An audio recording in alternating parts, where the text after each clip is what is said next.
When you think of the Kawasaki Mule, you only think of one thing, really, and that is hard work. The brand has never really geared the Mule towards the go fast, have fun crowd, but that is changing. This is the Mule PRO-FXR, and although it is still ready to do some hard work, it's also been specialized just to go out, hit the trail, and return a day of fun riding. So let's get out there and see if it delivers.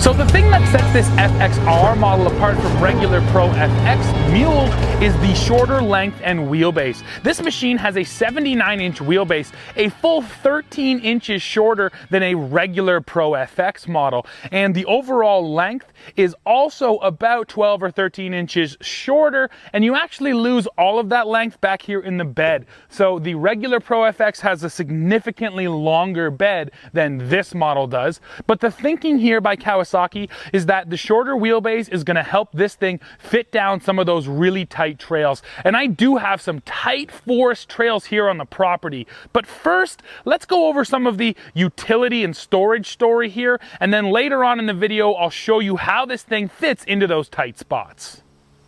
Looking at storage here in the interior, there isn't a ton of it. You have this small open cubby up here above the steering wheel. There is this deep cutout in the dash. Now that one is pretty nice. And then the nicest spot is a totally enclosed glove box, which does have a rubber gasket on it, so it'll keep the water out. It's a really tight seal, and it's fairly deep. And then you have another little cutout right here, as well as a cup holder for the passenger and a cup holder for the driver. So to get to even more storage, we have to pop the seat off here. And there's just these sort of two little clips on either end. So that's the passenger side. Now I'll come around and we pop the driver's side, and then the seat just can sit down on the floor like that. Now I do like it has these little attachment strings here, you know, something smart just to make sure the seat doesn't go anywhere.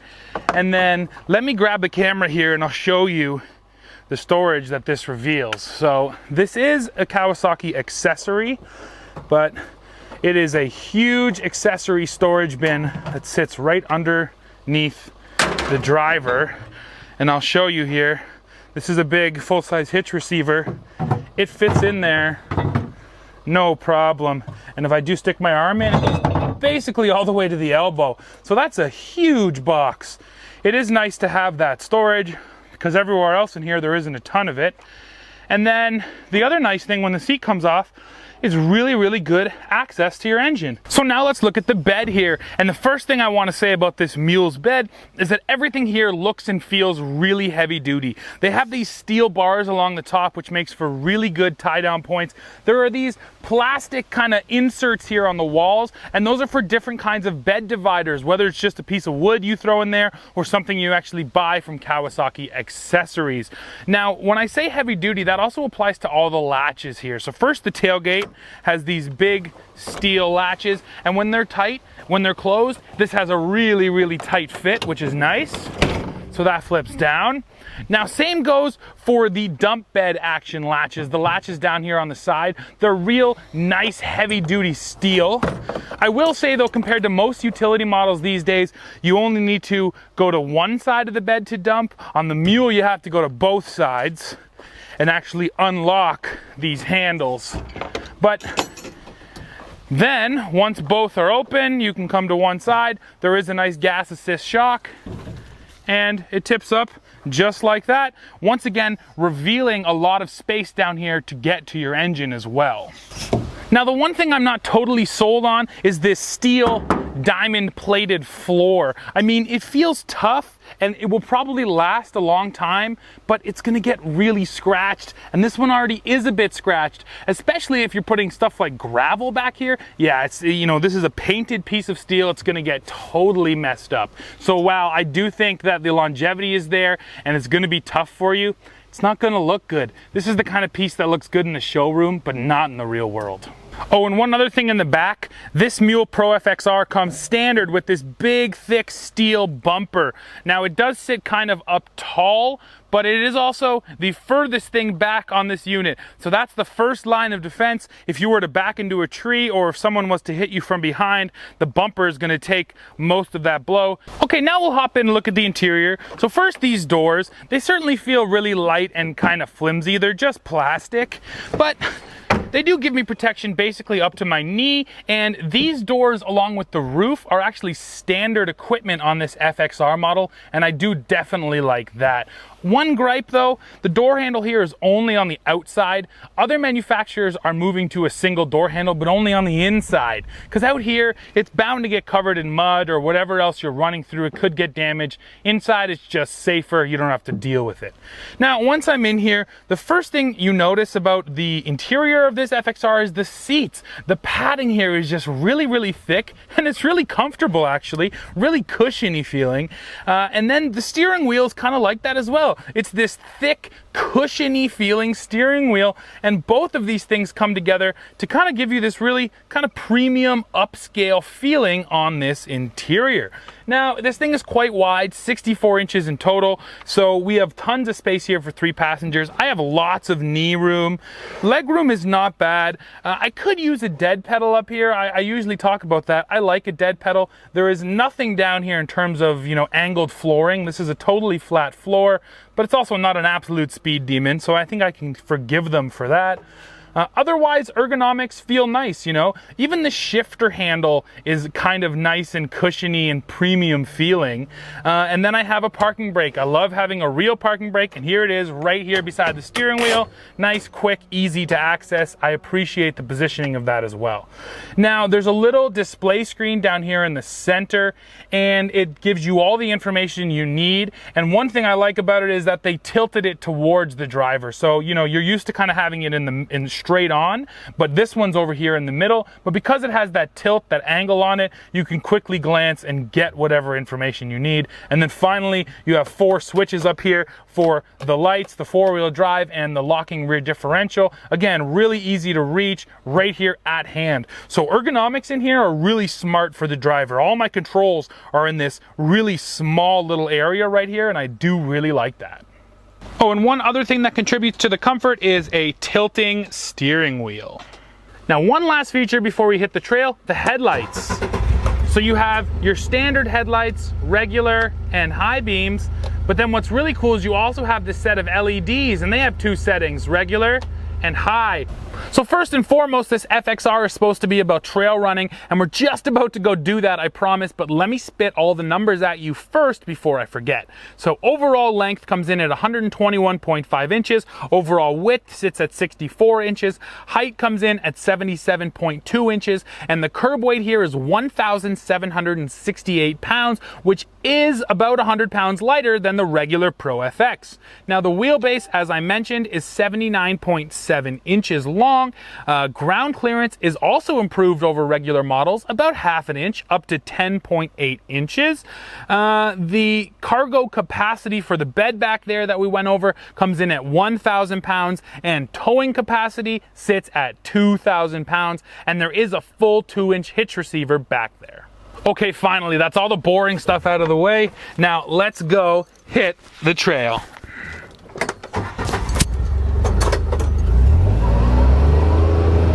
Here we go. This is the tightest section of trail that I have. There's still this down tree over it, so it gives you a good sense for maneuverability. Now, there is no getting around the fact that this machine is still pretty wide, 64 inches, which does make it a little tricky finding your way through these tight spots. But you know what? Just like Kawasaki says, it does turn really tight, so coming around that corner, you can actually afford to sort of go past things a little bit before cutting the corner, allowing you to not get hung up. All right, now here's the next tight tree section. And yes, this machine turns tight, and the shorter wheelbase in these situations is appreciated because it just means I'm not hanging up my rear tires on these trees. Now this opening right here, is just wide enough for this machine. But again, see, when you come through stuff like that, if I had the longer wheelbase, I wouldn't be able to make these turns, and it would make a big difference. So yes, it's wide, but the shorter wheelbase is definitely helping me through here, no doubt about it. Okay, now this corner is the perfect one for showing the wheelbase. So I got the big rock down on the right there, and then I got the tree up on the left. So I want to hug this rock. I want to make it as far past as I possibly can. Get close, get close. And then cut the wheel. See, it just made it up front, and now I am hooking the rock back there. Oh, but just barely. Oh, just barely. You see, I did still hit it, but in a long wheelbase machine, I would have had to come right up and over that rock on the rear right, whereas in this thing, I was able to just slip around it. So if you've been watching TFL Off-Road, or me on TFL Truck for that matter, you've already seen this trail. This is what we call the hydro line. Now, it's a good mix of big, deep ruts, some really thick, deep mud, and then some pretty steep, really short little climbs. Now, we're gonna take this mule up there and see how it does, and this will give us the chance to finally get some speed.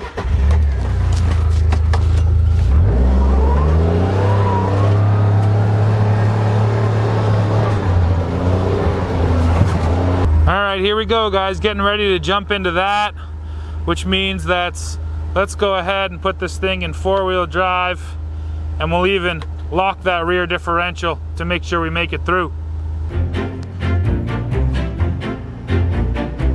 Question, what is the good, the bad, and the weird? Well, for the good, I'm actually gonna go with these seats. They're really thick and really nicely padded. They provide tons of comfort. Same goes for this backrest. I can't remember the last time I was in a side-by-side, especially a utility machine that just feels this comfortable to sit in. So for the bad, I'm gonna have to go with backing down hills like this one, and that's because of how quickly this mule just starts to freewheel.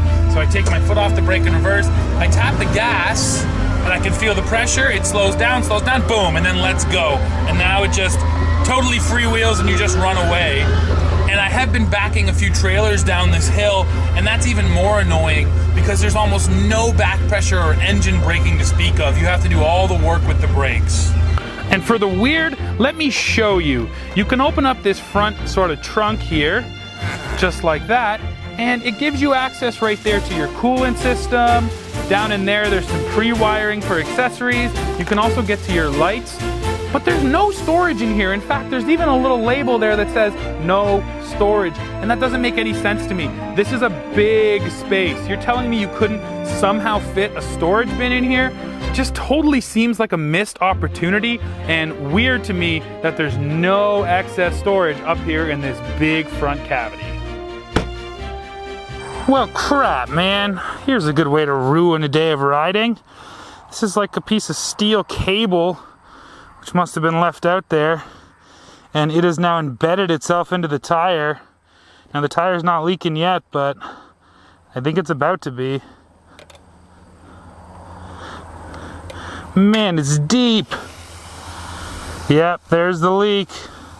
Shit, I can hear it. I gotta get this thing home before this tire's flat. Let's go, go, go. And we're back. I just got that tire patched up. I used one of those ATV tire plug repair kits, and I actually made a whole separate video on how that kit worked. So if you want to watch, you can go check that out. But for now, we're back to our mule review. And where were we? Oh yeah, we were just about to go hit that Hydroline trail. Okay, here we go, diving back in. We had tons of clearance, no issues there.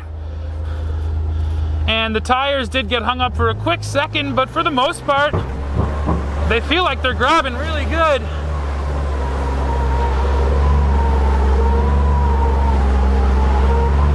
Yeah, the ruts I dug here with the ZR2 are really deep. There we go, climbed right up it there. And like that, we're through again. Post mud report, the door did a pretty good job of protecting the occupant, but just like I said, the door handle, nice and muddy. let's talk about power here, because I haven't mentioned it yet. So this mule uses an 812cc 3-cylinder 4-stroke engine. It makes 48 pound-feet of torque and 47 horsepower. Now, it's sent through Kawasaki's CVT, of course, and we have selectable 2-wheel drive and 4-wheel drive and a selectable rear locking differential.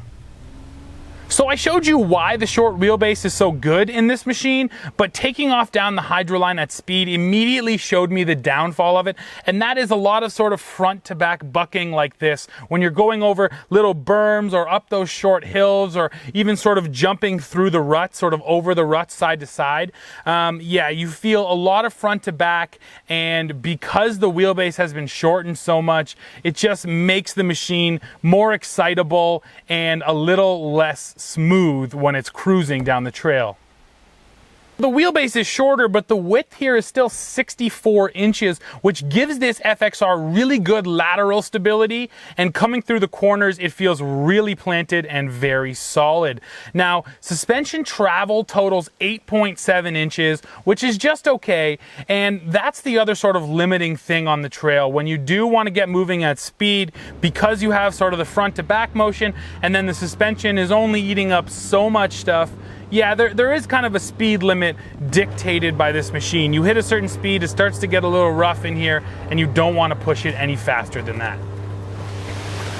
Now, the power from this engine comes on incredibly smooth, very smooth, slow speed engagement, and then as you sort of put your foot into it, it comes on really predictably in a very linear fashion, and I like that about it, you know. It's never really excitable, but that's a good thing. This isn't supposed to be an all-out speed demon, so the power feels very controllable and very predictable.